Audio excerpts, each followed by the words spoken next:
Hey, what's going on, everybody?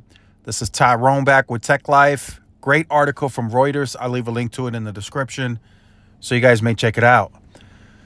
So, for those of you who watched the T-Mobile video where I gave my opinion that T-Mobile should double down on wireless at this specific point in time, and I feel that we're going to get a doubling down from AT&T on fiber. I think that's what they're getting ready to do. AT&T felt a little threatened by T-Mobile doing these open access deals because that's something that AT&T is looking into as well. And they want to be there first, right?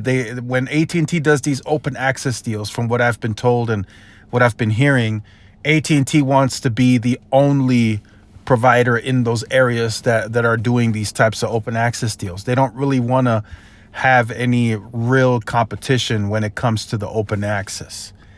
So T-Mobile starting to Metronet, Lumos, that got AT&T's attention a little bit. Not too much, but a little bit. But this recent Verizon deal, buying Frontier, trust me, that got AT&T's attention a lot. And, you know, Nokia signs a fiber deal with AT&T. And that tells me, you know, AT&T is well on its way of achieving those additional 10 to 50 million homes that they want to pass. And I think there is possibility, a strong possibility, that they even go beyond that. And yes, the open access will play some part in that, but I think majority of it, they will build on their own. Now, is it possible that AT&T buys a Lumen Brightspeed? It's very possible that they do that, just to keep it out of Verizon's hands at this point. I think AT&T has the capabilities and the funding to build it all organically.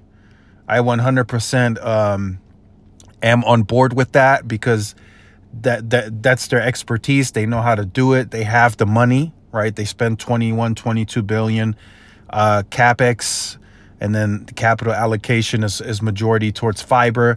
So, and it's being seen. You see how expensive the fiber deployment is, and AT&T is doing it. So they're spending the money to make it happen.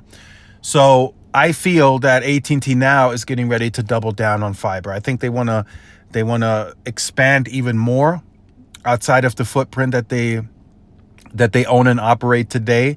Yes, they're going to sprinkle in some open access like what we see with BlackRock. I think the big example that we're going to get is in Albuquerque. I'm tracking that one. I was there not too long ago. There's billboards all over saying AT&T fiber coming soon, 5 gig coming soon, and that's through the open access deal.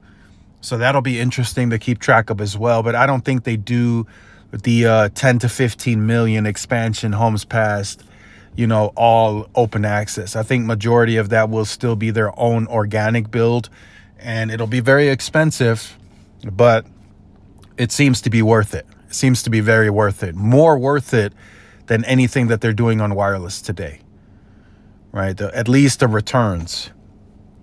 And yes, wireless will still exist. They will still invest in wireless, but they're not doubling down on wireless. They're not going to invest a higher capital allocation towards wireless.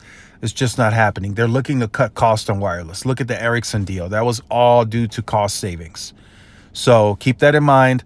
Just wanted to talk about that today. As T-Mobile, I think T-Mobile, as they should, double down on wireless. AT&T is very likely going to double down on fiber and really show the work and the investment for the next 10 to 15 million homes passed with fiber to the premise. So this is going to get interesting, right? The fact, and I'll talk about that in another video, the other companies that are still up for grabs.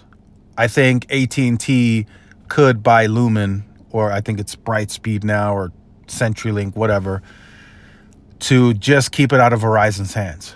And those are strategic competitive moves. Some of you may not like it. Some of you say it's market consolidation. But those are strategic moves. Just like Verizon buying Frontier, right? That's a strategic move to keep it out of T-Mobile and AT&T's hands. if Verizon doesn't buy Frontier, AT&T is likely the first to buy it, right? T-Mobile would have bought it, I think, another maybe 2 years from now. This is just me speculating, but I think they would have bought it another 2 years from now, and I think AT&T would have made a move within the next 6 to 12 months if Verizon didn't buy Frontier. I'm very confident in that. So now we look forward to the next round of M&A, merger and acquisition, right? What does AT&T now do? Does AT&T just back out and say, look, we're just going to deleverage and we'll build organically. We've been doing it. We know how to do it. We don't need any other asset. Or do they say, look, we're gonna get Lumen to keep it out of Verizon's hands because they might buy more?